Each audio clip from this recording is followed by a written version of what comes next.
बेटा thermal properties of matter के खत्म होने के बाद हमारे पास जो नया चैप्टर शुरू होता है वो हमारे पास थर्मोडायनेमिक्स होता है।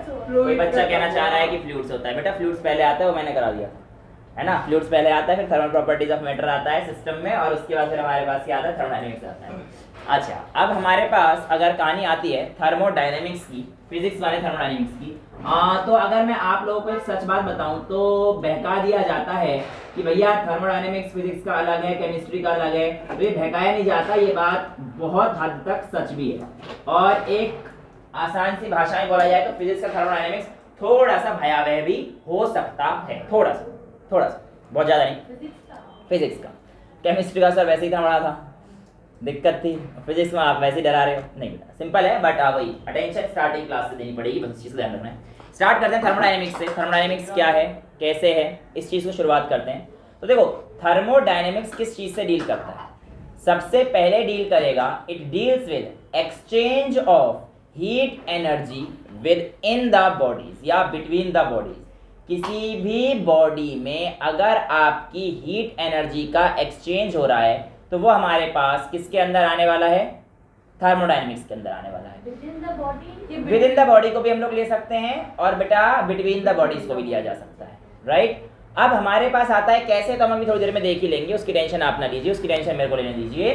उसके अलावा जो दूसरी चीज़ है जो आपको ध्यान में रखनी है वो है कि हम लोग थर्मोडायनेमिक्स का दूसरा फंडा क्या पढ़ते हैं। तो इसमें क्या होती है कि आपके पास हीट एनर्जी को, सबसे जो इंपॉर्टेंट डेफिनेशन जो हम लोग कह सकते हैं, हम लोग हीट एनर्जी का इस्तेमाल करते हैं और इसको किस फॉर्म में कन्वर्ट कर देते हैं, मैकेनिकल एनर्जी। तो हम लोग ये डेफिनेशन दे सकते हैं कि थर्मोडायनेमिक्स का सिस्टम है वो हमारे पास कौन सी एनर्जी से कौन सी एनर्जी का ट्रांसफॉर्मेशन दिखाता है। तो आपका आंसर क्या आएगा, हीट एनर्जी से मैकेनिकल एनर्जी का ट्रांसफॉर्मेशन दिखाता है। थर्मोडायनेमिक्स को अगर मैं एक भाषा में तोड़ के बताऊं तो थर्मो मतलब होता है हीट, और डायनेमिक्स का मतलब क्या होता है हमारे पास, फ्लो या मोशन। तो हमारे पास हीट इन मोशन या हीट इन फ्लो, ये भी हमारे पास थर्मोडायनेमिक्स को बताता है। तो बहुत सारी डेफिनेशन से हम लोग थर्मोडायनेमिक्स को समझ सकते हैं। ये सारी चीजें मैंने आप लोगों को बता दी है। अब किसी भी बॉडी की एक कंडीशन को बताने के लिए हमें कुछ पैरामीटर्स चाहिए होते हैं, और वो पैरामीटर्स हम लोगों ने काफ़ी अच्छे से डिस्कस कर भी रखे हैं बेटा। अगर आप लोगों को याद हो तो प्रेशर, वॉल्यूम, टेम्परेचर, ये सारी चीज़ें हम लोग पढ़ चुके हैं चैप्टर नंबर 5 अंडर केमिस्ट्री। तो यहाँ पर भी इनका काफ़ी यूज़ होने वाला है, और उन पैरामीटर्स को हम लोग क्या बोलते हैं, स्टेट। यानी किसी चीज़ को बताने के लिए मुझे उसके स्टेट की जरूरत है, और वो स्टेट कौन कौन से हैं, प्रेशर, वॉल्यूम, टेम्परेचर, और ये अलग अलग स्टेट्स हैं, इसलिए ऐसे वेरिएबल्स को हम लोग क्या बोलने वाले हैं, स्टेट वेरिएबल्स, जिसमें आप लोगों के पास प्रेशर, वॉल्यूम, टेम्परेचर का रिलेशन आएगा। और आप लोगों को पता है हमारे पास प्रेशर, वॉल्यूम और टेम्परेचर आइडियल गैस इक्वेशन के तहत एक रिलेशनशिप में आते हैं, और उस रिलेशनशिप का नाम है PV = nRT। तो यहाँ पे PV और T बेटा हमें क्या बताने जा रहे हैं, अपने स्टेट वेरिएबल्स के बारे में बताने जा रहे हैं। यहाँ तक किसी को कोई डाउट है? नहीं। अब हमारे पास आगे 2-3 चीज़ें आती हैं जो हम लोग थर्मोडायनेमिक्स ऑफ केमिस्ट्री ही पढ़ चुके हैं, और आपको एक चीज़ मैं यहाँ पर भी बताऊँगा कि फिजिक्स में और केमिस्ट्री में जो हमारे पास चीज़ें अंतर हैं वो कहाँ कहाँ पे अंतर आती हैं और क्यों अंतर आती हैं, राइट। वेल थिंग इज, आपके पास सबसे पहले आप लोगों ने सिस्टम और सराउंडिंग की बात करी हुई है, राइट। किसी भी चीज़ पर जहाँ पर हमारे पास ये प्रेशर, वॉल्यूम, टेम्परेचर की चीज़ें देखी जा रही हैं वो हमारे पास सिस्टम होता है। यानी कि मान के चलिए इसे आपने क्लोज कर दिया किसी एक वॉल के अंदर, किसी एक रूम के अंदर, कुछ भी कर दिया, तो ये आपके पास सिस्टम हो गया। अब आप जो अपनी अंडरस्टैंडिंग रखते हैं या करते हैं जनरली किसकी, चाहे P की कीजिए, चाहे V की कीजिए, चाहे T की कीजिए, वो हम लोग जनरली किसके लिए करते हैं, सिस्टम के लिए यूज करते हैं, ठीक है।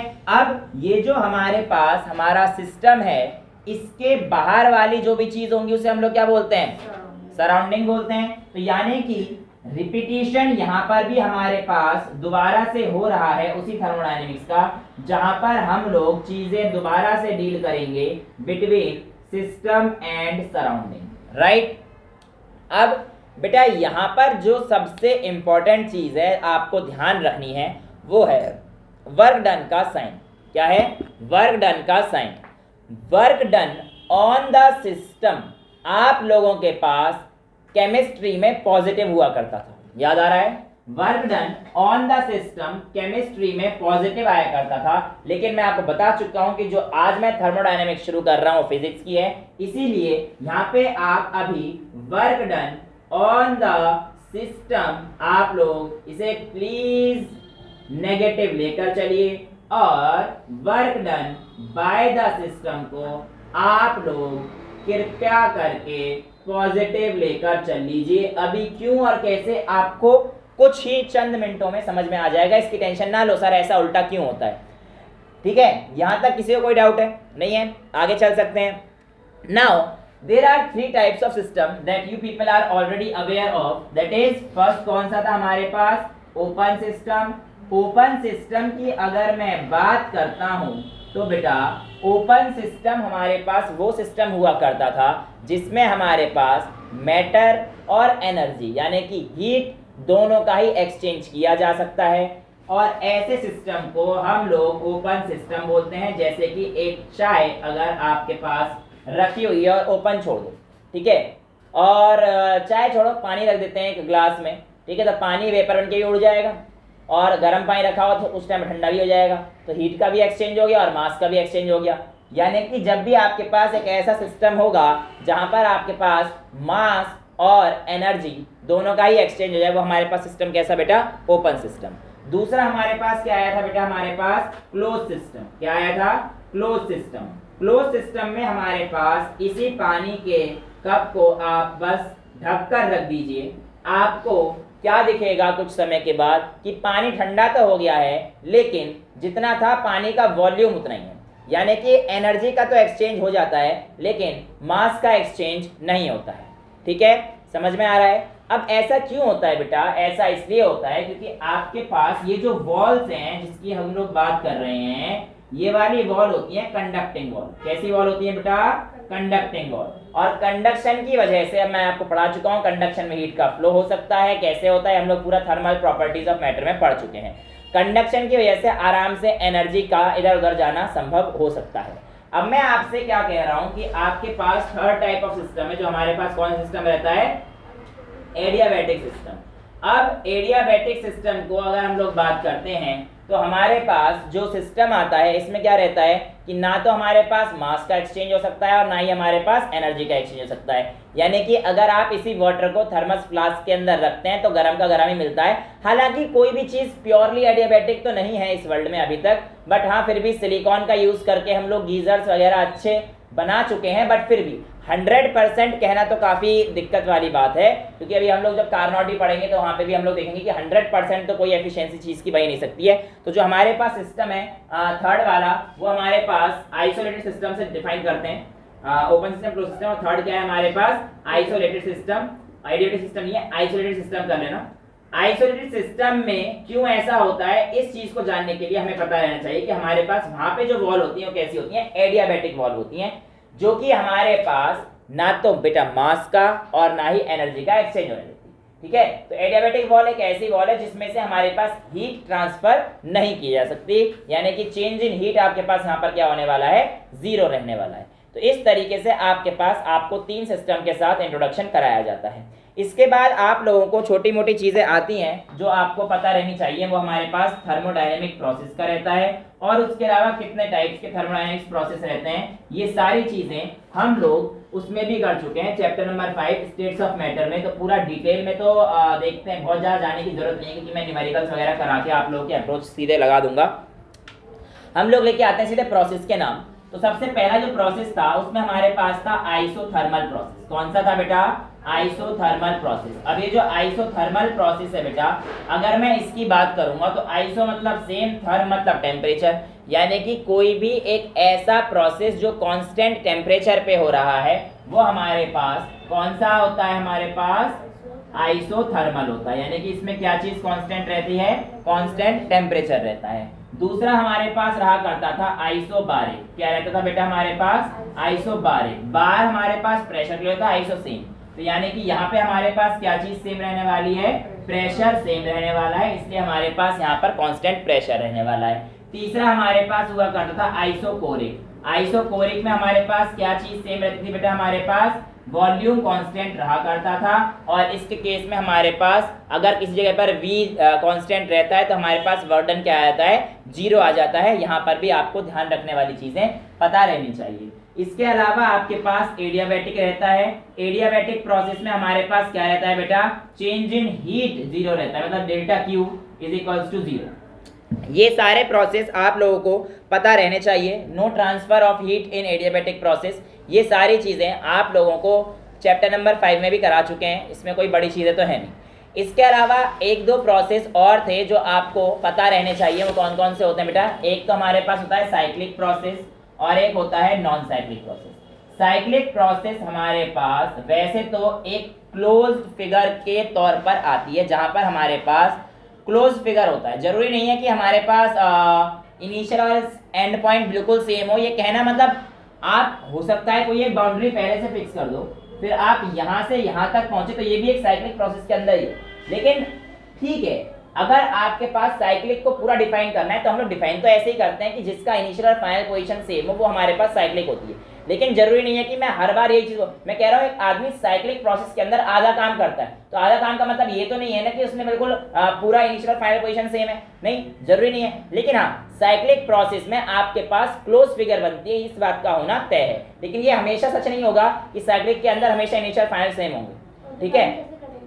बस वो डिफाइन तो वैसे ही करेंगे जिसमें हमारे पास इनिशियल और फाइनल पोजीशन सेम है, वो डिफाइन तो ऐसे ही करेंगे। लेकिन मैं ये नहीं कह रहा कि डेफिनेशन हर जगह सही रहेगी। तो जो आपके पास साइक्लिक प्रोसेस है ये डिफाइन भी करती है कि initial and final positions are same, books भी यही डिफाइन करती हैं। लेकिन हमारे पास जो कहानी है वो मैंने आपको समझा दी है कि आपके पास ऐसे भी क्वेश्चन दिए जा सकते हैं कि पार्टिकल हमारे पास यहाँ से यहाँ तक गया है, तो कहानी क्या होगी। जब मैं एक्स्ट्रा क्लास लूंगा, वही न्यूमेरिकल सेशन जब लेंगे तब मैं आपको इस तरीके के कुछ क्वेश्चन करा दूंगा, ठीक है।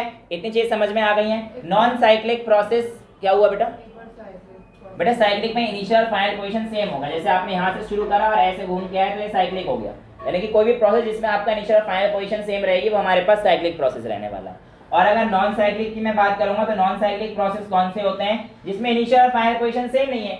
कोई सी भी प्रोसेस यहाँ शुरू करिए ऐसे चलेगा, ये नॉन साइक्लिक हो गई, राइट। तो इस तरीके से हमारे पास ये सारे प्रोसेस का जितने भी थर्मोडायनेमिक प्रोसेस है इसको हम लोग समझ के आराम से कर सकते हैं। अब अगर मैं आप लोगों के पास आगे बढ़ते हैं तो हमारे पास एक नया तो क्या पढ़ तो हम इसको भी चुके हैं, क्वाजी स्टैटिक प्रोसेस। ये सब बेटा हम लोग पढ़ चुके हैं, इसलिए मैं इस पर बहुत टाइम वेस्ट नहीं करना चाह रहा, क्योंकि इसका हमने बहुत डिटेल में स्टेट्स ऑफ मैटर में पूरे डायग्राम कर्व वगैरह सब कुछ पढ़े थे। अभी 2-3 क्वेश्चंस आज के एक सेशन में कर लेंगे तो और चीजें क्लियर होती चली जाएंगी, राइट। नेक्स्ट जो मेरे पास टॉपिक आता है वो आता है क्वाजी स्टैटिक प्रोसेस।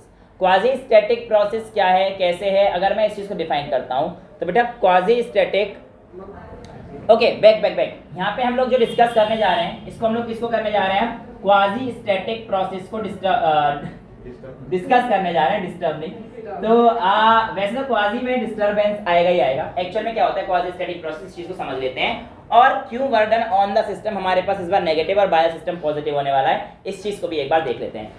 बाकी सारी कहानी सेम है, एक्सपेंशन पॉजिटिव है, कंप्रेशन नेगेटिव है, वो सब सेम है। बस ऑन और बाय क्यों डिफरेंस रहता है ये चीजें अभी हम लोग देखने वाले हैं, ठीक है। वैसे तो हमारे पास कंप्रेशन वहां पर क्या रहता था, केमिस्ट्री में पॉजिटिव रहता था, यहाँ पर जो एक्सपेंशन है ये पॉजिटिव रहेगा, ये आपको याद रखना है, ठीक है। केमिस्ट्री में क्या था देखो, work done by the system negative, compression में पॉजिटिव हुआ करता था। लेकिन यहाँ पे चीजें सारी क्या हो जाएंगी, उल्टी होने वाली हैं। क्यों, अभी आपको समझ में आ जाएगा। पहले क्वाजी स्टैटिक प्रोसेस को समझते हैं। क्वाजी स्टैटिक प्रोसेस आप ऐसे समझिए, अगर आप किसी एक पिस्टन को सपोज कीजिए अंदर की तरफ प्रेस कर रहे हैं और प्रेस करते समय आप लोगों को वर्क डन निकालना है। अगर आप जनरली वर्क डन निकालते हैं तो वो कैसे निकालते हैं, P/V, है ना। लेकिन वो आप एक साथ करते हैं तो आपके पास नॉर्मली चांसेस यही रहते हैं, क्योंकि ये एक स्टेप में माना जाता है। लेकिन क्वाजी स्टैटिक प्रोसेस एक ऐसा स्टेप है, एक ऐसा प्रोसेस है जहां पे हम लोग मान के चल रहे हैं कि चीजें बहुत धीरे धीरे हो रही हैं, such that every step is reversible. यानी कि सपोज करो आप यहाँ से सीधा यहाँ ना पहुंचकर बस इस बार dx यहाँ तक चले हो, बस इतना ही चले हो। बहुत छोटा स्टेप लिया है, इतना छोटा कि ये स्टेप रिवर्सिबल हो सकता है। और ऐसे स्टेप को हम लोग क्या बोलते हैं? Quasi static process. क्या बोलते हैं बेटा? Quasi static process. तो आपसे पूछा जाए what is quasi static process, तो एक ऐसा प्रोसेस जिसमें सारे के सारे स्टेप हम लोग मान के चलते हैं कि वो रिवर्सिबल है। लेकिन आइडियल कंडीशन में ऐसा नहीं होता है, सॉरी आइडियल में ऐसा होता है, जनरल कंडीशन में ऐसा नहीं होता है। जनरल कंडीशन में तो जो स्टेप है एक बार हो गया तो वो रिवर्स नहीं हो सकता। कहने का मतलब क्या है कि अगर आप पिस्टन को मान के चलो पिचकारी में से पानी निकल गया, अब पानी निकल गया तो पानी निकला हुआ पानी को ऐसे थोड़ी डाल सकते हो, तो आपको बटन दोबारा करना पड़ेगा उसे खींचने के लिए। पर निकला हुआ पानी अगर जमीन पे गिर गया तो उसे थोड़ी खींच सकते हैं हम लोग, नहीं खींच सकते बिना बटन करे। तो ये कहना चाह रहा है कि ये एक ऐसा स्टेप है क्वाजी स्टैटिक प्रोसेस जहां पर आप लोग हर एक स्टेप पर वापस पीछे जा सकते हैं और ये रिवर्सिबल चीजों को फॉलो करता है, क्योंकि इसमें हमने पिस्टन कैसे मूव किया है? Very slowly. आइडियल में ही होगा। हाँ, ये जनरली आइडियल के लिए माना जाता है। डिस्टेंस बहुत स्मॉल और कराई बहुत स्लो है, क्योंकि अगर मैं तेजी से कर दूंगा तो डिस्टेंस भी इतना कवर हो जाएगा, वापस आ ही नहीं सकता बेटा। बहुत धीरे से और माइन्यूट ऑब्जर्वेशन के साथ ये सारी चीजें करी गई हैं। अगली क्लास में इंजेक्शन से करके दिखा दूंगा। एक बूंद निकाल तो बूंद वापस थोड़ी आ जाएगी। इंजेक्शन के अंदर ही तो हमारा पिस्टन ही तो है वो फॉर्म, राइट? पिचकारी से मैंने थर्मोडायनेमिक्स में करके दिखाया था आप लोगों को। अच्छा, अगर हम लोग बात करते हैं यहाँ पर कि why work done is positive, तो अगली हेडिंग आप डाल दीजिए work done by ideal gas. कौन सी गैस? Work done by ideal gas. अब आइडियल गैस आप लोगों के पास काम कैसे करेगी?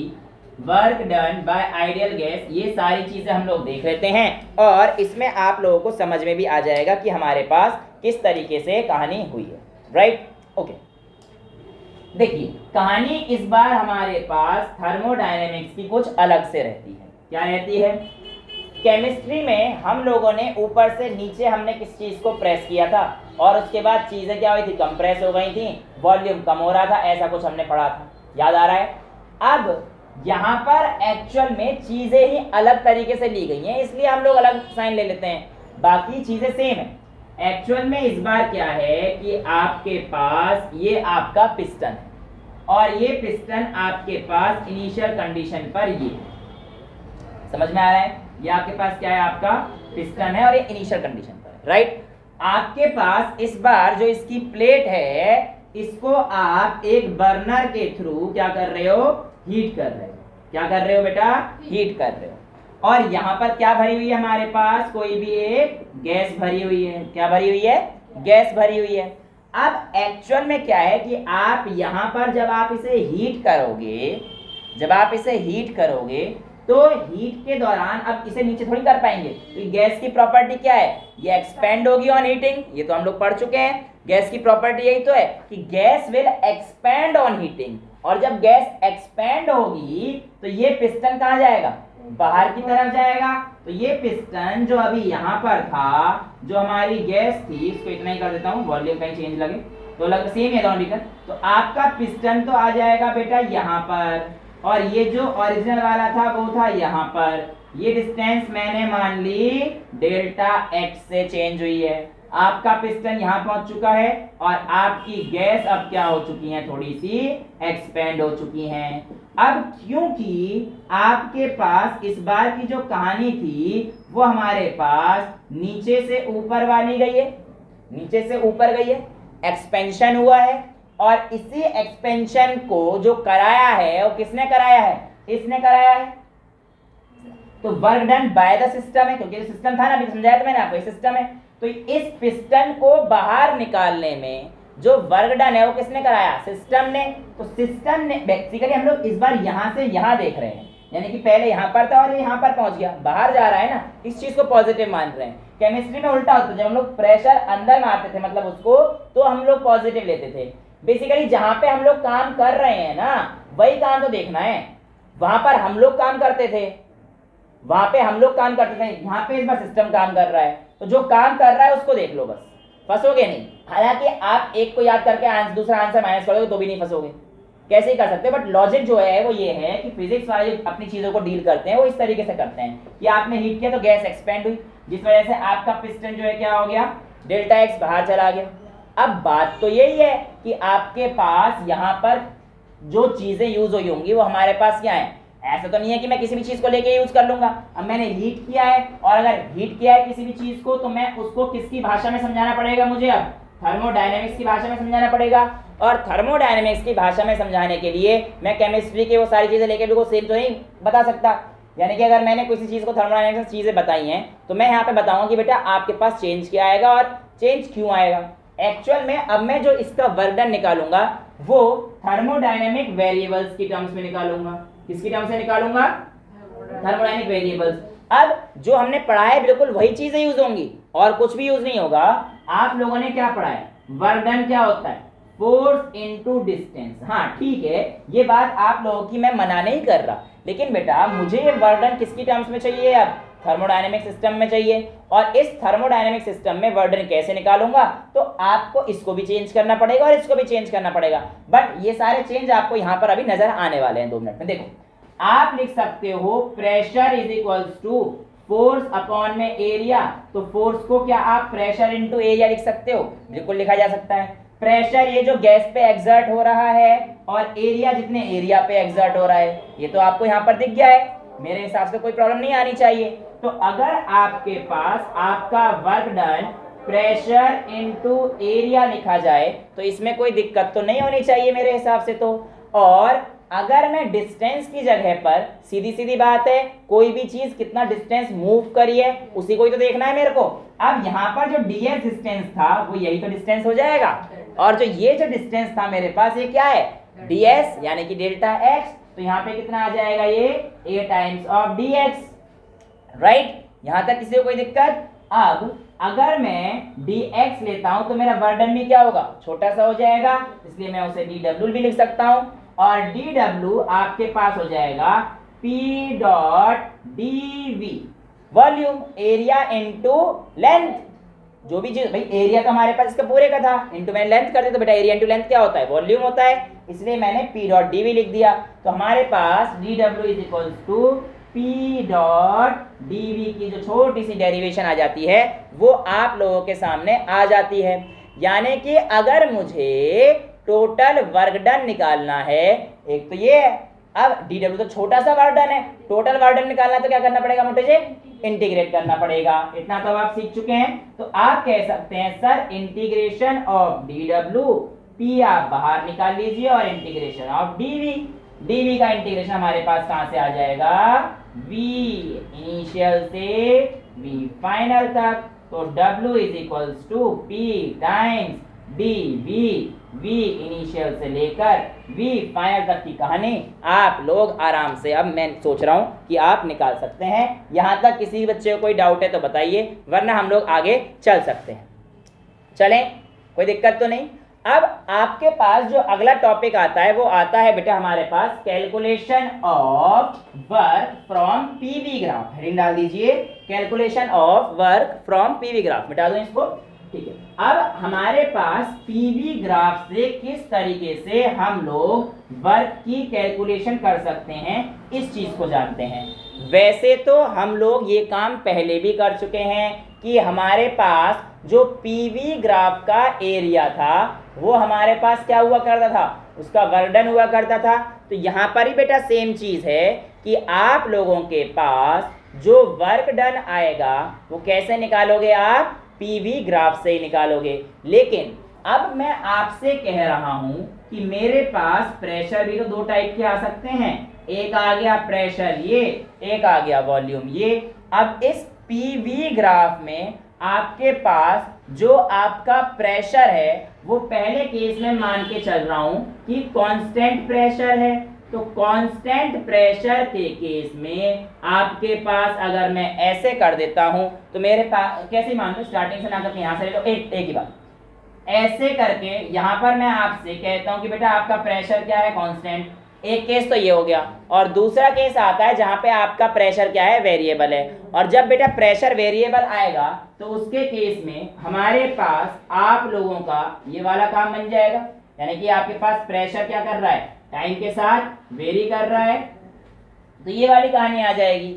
अब इन दोनों के केस में बेटा आप लोगों के पास बोलेगा वर्क डन बताइए। वर्क डन हमारे पास क्या होता है, एरिया अंडर पीवी कर्व, और एरिया अंडर पीवी कर्व लेने के लिए इसका तो एरिया हम लोग नहीं निकाल सकते, क्योंकि ये तो हमारे पास कोई सिमेट्रिक फिगर है ही नहीं। और जब हमारे पास सिमेट्रिक फिगर नहीं है तो हम लोग इसको भी अपने दिमाग, इसका तो बहुत आराम से निकाल लोगे आप कि हमारे पास work done is equals to area under PV graph. तो भैया आप P इंटू जो आपके पास V2 माइनस V1 कर देने से V1 हो गया, ये V2 हो गया। तो यहाँ पे तो आप से निकाल सकते हो P डेल्टा V यानी कि P into V2 minus V1, क्योंकि P तो कांस्टेंट है यहाँ पे।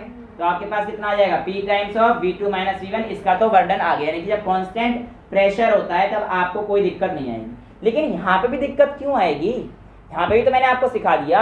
अरे बेटा ये हमारे पास कैसा है, वेरिएबल प्रेशर है, और अभी अभी मैंने आपको जो वर्डन दिखाया है वो वेरिएबल प्रेशर का ही था। यहाँ पर आप लोग एक लिमिट ले लीजिए, मतलब एक छोटा सा पार्ट उठा लीजिए, इस पार्ट को इंटीग्रेट कर दीजिए, ये dv हो जाएगा। भाई ये हमारे पास जो वॉल्यूम है छोटा सा जो आपने एलिमेंट ले लिया, ये क्या मान सकता हूँ मैं, dv मान सकता हूँ। तो इसका जो वर्डन आप करेंगे, आप कहिए सर मैं पहले dw निकाल लेता हूँ। dw निकालने का तरीका मेरे को पता है, p डॉट dv है। और अगर मैं इस dv को इंटीग्रेट कर देता हूँ, कहाँ से भाई, इसको मान लीजिए अब v फाइनल, इसको मान लीजिए v इनिशियल, ये आपके पास क्या हो गया v इनिशियल, ये आपके पास हो गया v फाइनल। इसकी वैल्यू आपके पास आ जाएगी।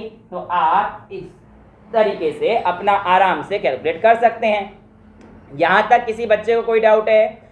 अब मैं आप लोगों से कहता हूं कि मुझे आप एक चीज़ बताइएगा।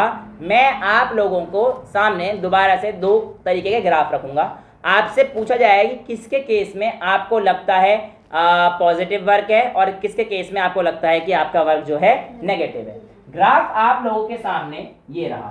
पहला ग्राफ आप लोगों के सामने ये है, यानी कि मैं A से B पर गया हूं इस तरीके से, और दूसरा ग्राफ आप लोगों के साथ है पीवी का ग्राफ ही बेटा, है आपके पास ग्राफ पीवी का, और दूसरे ग्राफ में B to A, मतलब मैं A से B यहाँ पर गया।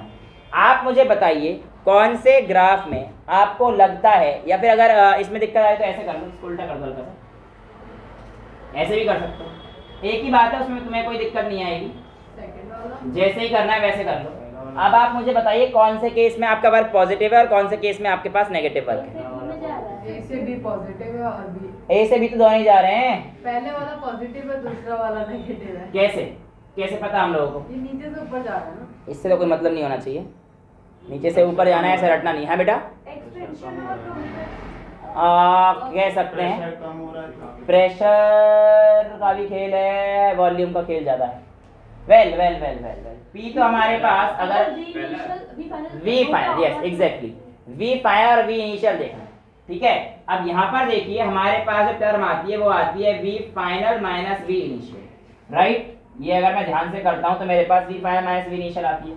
इसके केस में वी इनिशियल ये था और वी फाइनल ये था मेरे पास, राइट। तो V final minus V initial अगर मेरे पास पॉजिटिव आता है तो मेरे पास क्या आएगा, वर्डन पॉजिटिव वर्डन जाएगा। लेकिन यहाँ पर हमारे पास कहानी ये थी भैया, ये वी इनिशियल है और ये देखो यहाँ थोड़ी है, पीवी ग्राफ तो ये है ना, इधर थोड़ी वॉल्यूम है, वॉल्यूम तो ऐसे बढ़ रहा है। तो कुल मिला के ए और बी में से हमारे पास वॉल्यूम किसका ज्यादा है, इसका ज्यादा वॉल्यूम है, तो इसका मतलब हमारे पास पॉजिटिव। यहाँ देखूंगा अगर मैं V final minus V initial, तो वी फाइनल तो ये था, तो ये वैल्यू तो कम है ना बेटा, इस बार ये वी एफ हो जाए, क्योंकि मैं गया ऐसे हूँ इस बार, समझ में आया।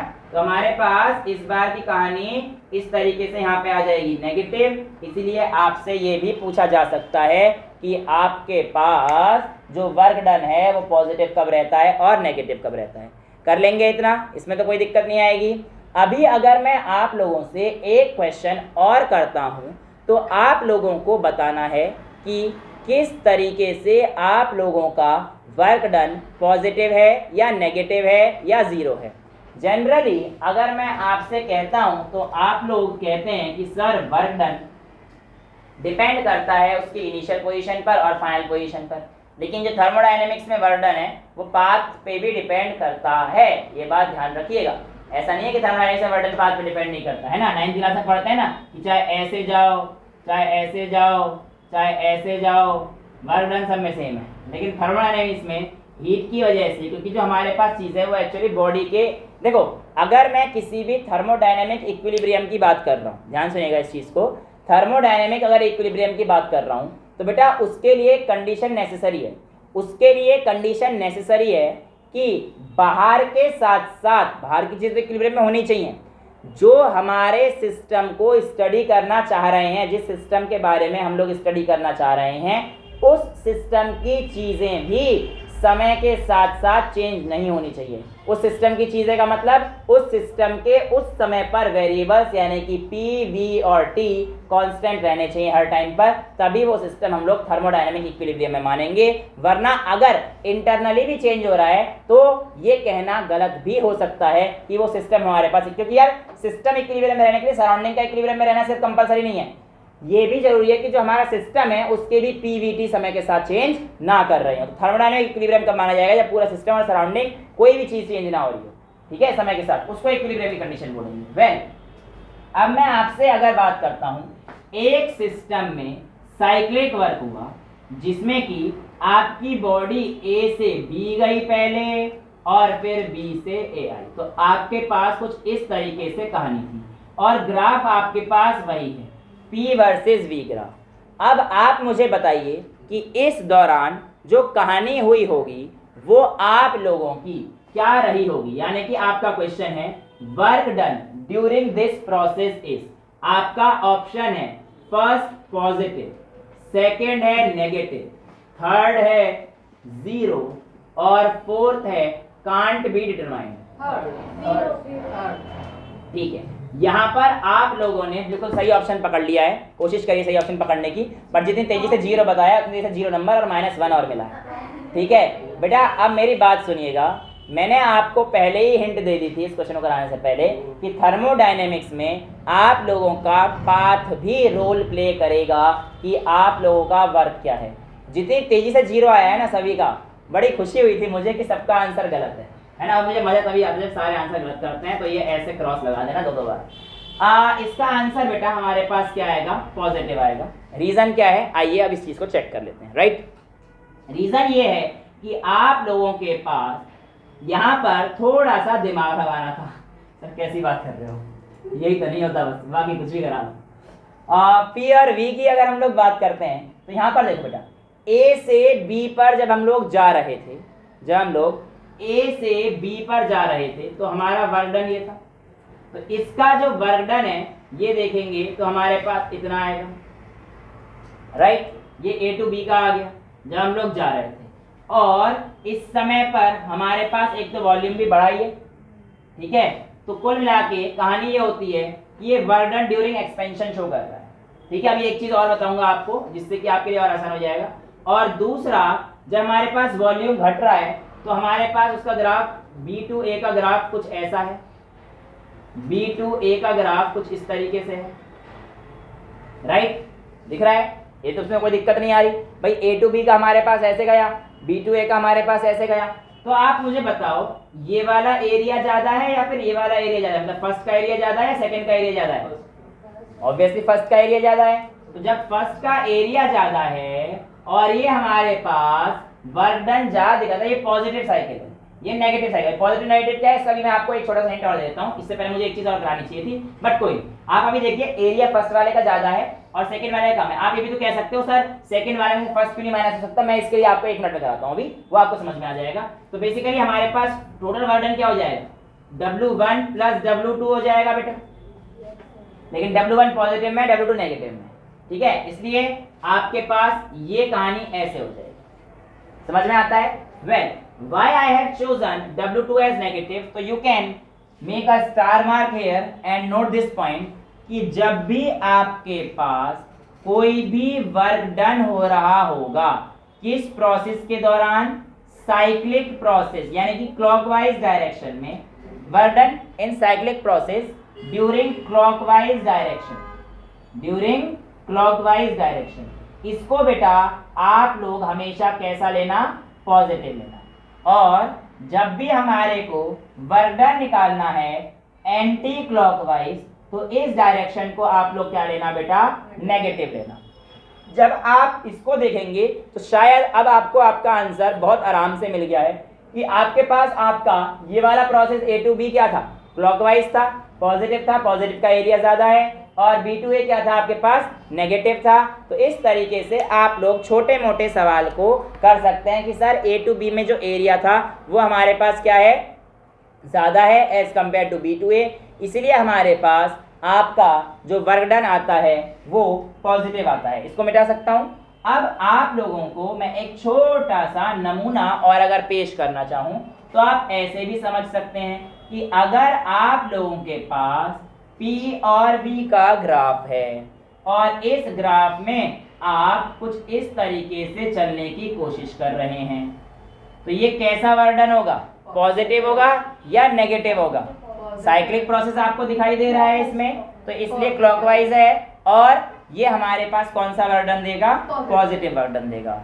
और अगर इसी को ही मैं आपसे कहता हूं कि मैं एक सर्कुलर पाथ पे घूम रहा हूं और इसमें मैं कुछ इस तरीके से घूम रहा हूं और ग्राफ मेरे पास P वर्सेस V का ही है, तो आप मुझे बताइए इसमें वर्डन कितना आएगा, नेगेटिव आ जाएगा। इसमें तो कोई दिक्कत वाली चीजें हैं नहीं।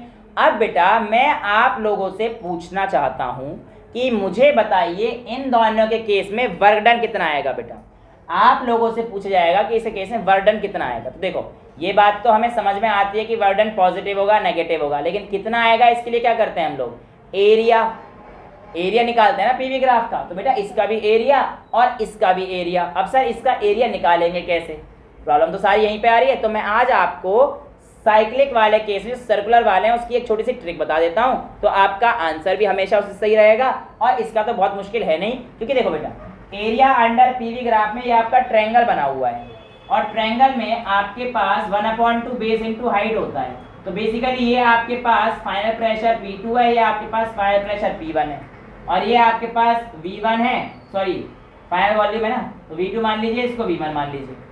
तो इसका जो एरिया आएगा वो आप लोग निकाल देंगे। भाई वर्डन निकालने के लिए एरिया निकालते हैं, W is equals to area under PV graph और area under PV graph 1/2 base into height. तो बेस कितना आ जाएगा, V2 माइनस V1 अपॉन में इंटू P2 माइनस P1। यहाँ तक किसी को कोई दिक्कत, ये तो बच्चे आराम से कर लेते हैं। लेकिन अगर मैं आपसे कहूँ इसका आप एरिया कैसे निकालेंगे, तो आप लोग थोड़ा सा पाई आर स्क्वायर को यूज करने की कोशिश करेंगे।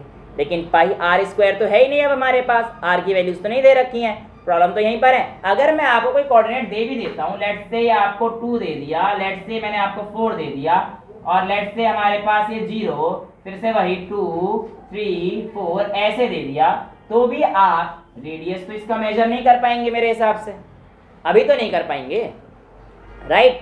तो ऐसे केस में हम लोग क्या करें, तो बेटा ऐसे केस में मैं आपको एक छोटी सी ट्रिक दे रहा हूँ, वो ट्रिक आपके हमेशा काम आने वाली है। जो बड़ा है उसमें से करेंगे ना, P2 बड़ा है क्योंकि प्रेशर तो ऐसे बढ़ रहा है, तो P2 माइनस P1 ले लिया मैंने, राइट। अब मैं कहानी पूछ रहा हूँ इसकी कि भैया इसके केस में हम लोग क्या करेंगे। तो अब मैं एक क्वेश्चन करा के आपको करा सकता था कि भैया इसका करा दो, बट मैंने आपको पूरा कॉन्सेप्ट ही करा रहा हूँ ताकि आप जो P1 P2 की वैल्यू तो डाल दोगे ना, ये तो कर ही सकते हैं, है ना। यहाँ पर आप लोगों को क्या करना है, देखो मैं आपको एक छोटी सी ट्रिक समझा रहा हूँ। एरिया ऑफ सर्किल क्या होता है बेटा हमारे पास, pi R square, right, pi R square होता है, ये बात तो तय है, इसमें तो कोई दिक्कत नहीं है। क्या मैं आर स्क्वायर को आर इंटू आर लिख सकता हूँ, लिख सकता हूँ, इसमें तो कोई दिक्कत नहीं है। अच्छा ये यहां से लेकर यहां तक सर्किल का एक डायमीटर रहता है, सर्किल का एक डायमीटर रहता है और डायमीटर को अगर मैं पूरा लिखता हूं तो रेडियस को क्या करना पड़ता है, d/2, है ना। तो एक रेडियस जो आएगा वो मेरे पास यहां से लेकर यहां तक का आएगा, यानी कि ये डिस्टेंस बाय 2, यानी कि लेट्स से ये P1 मान लेता हूं मैं यहाँ पर और ये P2 मान लेता हूं यहाँ पर, ठीक है। तो P2 और P1 के बीच डिस्टेंस डिवाइड बाय 2 कर सकता हूं। तो मुझे ये वैल्यू चाहिए, मिड वैल्यू के लिए हम लोग लेके आते हैं। तो एक आर को मैं क्या लिख रहा हूँ यहाँ पर, ये वाली डिस्टेंस डिवाइड बाय 2 लिख सकता हूँ। तो बेसिकली इस डिस्टेंस को मैं लिख रहा हूँ P2 माइनस P1 लिखा जा सकता है। तो एक आर था ना, देखो एक आर को मैंने लिख दिया P2 माइनस P1 बाय 2 लिखा जा सकता है। और दूसरा आर भी था, दूसरा आर, ये वाला आर भी, तो ये भी तो रेडियस ही है सर्किल का, ये भी सर्किल का रेडियस ही है। और ये वाली डिस्टेंस हमारे पास क्या हो सकती है, इसको मैं मान लेता हूँ V1, इसको मैं मान लेता हूँ V2। तो कहीं तो आपकी बारी हो जाएगी, सही समझ में आ रहा है। तो V1 बाय V2 यानी कि V2 माइनस V1 बाय 2 लिख सकता हूँ, लिखा जाए भाई, पाई आर स्क्वायर ही किया है मैंने, भाई तरीका अलग है, तरीका अलग है। तो हमारे पास क्या आ जाएगा 2 into 4, तो pi by 4 P2 minus P1 into V2 minus V1। इस तरीके से आप आसानी से चीज़ों को निकाल सकते हैं। यहाँ तक किसी का कोई दिक्कत, किसी क्वेश्चन में किसी को कोई दिक्कत नहीं होनी चाहिए, ठीक है। आप लोगों को एक छोटा सा क्वेश्चन दे दें, तब मैं जानूंगा कि आप लोगों को समझ में आया है या नहीं आया है, ठीक है। ये समझ में आ गया था ग्राफ वगैरह, ठीक है। अब मैं आप लोगों से क्वेश्चन दे देता हूँ, बुक में मेरी अच्छे से क्वेश्चन एक फ्रेम कर रखा है।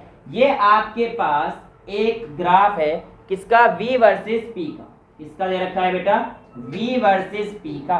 और ग्राफ में आपके पास कुछ इस तरीके की चीजें दे रखी हैं ऐसे। अब डायग्राम तो तुम्हें पता ही है मेरे, ये इस तरीके से आपको एक ग्राफ दे रखा है। यहाँ पे आपको दे रखा है VA, ये वाला जो पॉइंट है VA, और ये वाला पॉइंट आपको दे रखा है VE, ठीक है। और आपके पास ये एरो इस तरीके से दिखा रखे हैं भैया जी ने, ये ऐसे गया और उसके बाद यहाँ से ऐसे जा रहा है और ये ऐसे जा रहा है, ठीक है। ये आपको दे रखा है। इसके अलावा यहाँ पर आप लोगों को दे रखा है PA, दूसरा पॉइंट दे रखा है, यहाँ ये A पॉइंट है, ये B पॉइंट है, C का है, C ऊपर दे रखा है, D यहाँ दे रखा है, E यहाँ दे रखा है, ठीक है। और ये प्रेशर की लाइन है। ये वाला पॉइंट आपको दे रखा है PB, और ये वाला पॉइंट आपको दे रखा है PC। ये तीन चीज़ें आपको दे रखी हैं। इसके अलावा आपसे कहता है कि अगर आपके पास PA की वैल्यू 2 ATM है, PB की वैल्यू 5 ATM है और PC की वैल्यू 6 ATM है, ठीक है। और एक हिंट दे रखा है VE माइनस VA बराबर 20 लीटर है। तो आपको बताना है find the work done in the complete process. समझ में आया क्वेश्चन भाई? एक छोटा सा पीवी का ग्राफ है, इसमें 3 जगह पर प्रेशर दे रखा है। पीए की वैल्यू 2 ATM, VE और VA।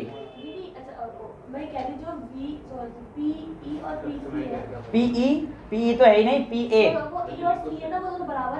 नहीं, ये बड़ा है ये छोटा है, बस अलग अलग चीजें दे रखी हैं, ठीक है। तो आपको बताना है इस पूरे सिस्टम में वर्क डन कितना होगा। Your time starts now.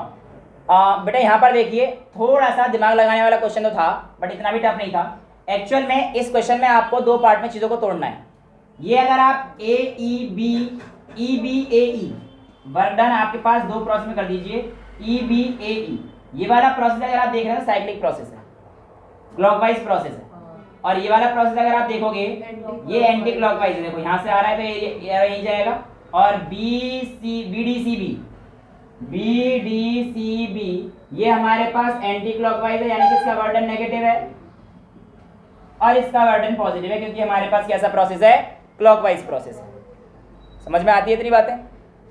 अगर ऐसा है तो आप सिंपली कह सकते हो भैया, क्या कह सकते हो, कह दो इसका वर्डन निकालो।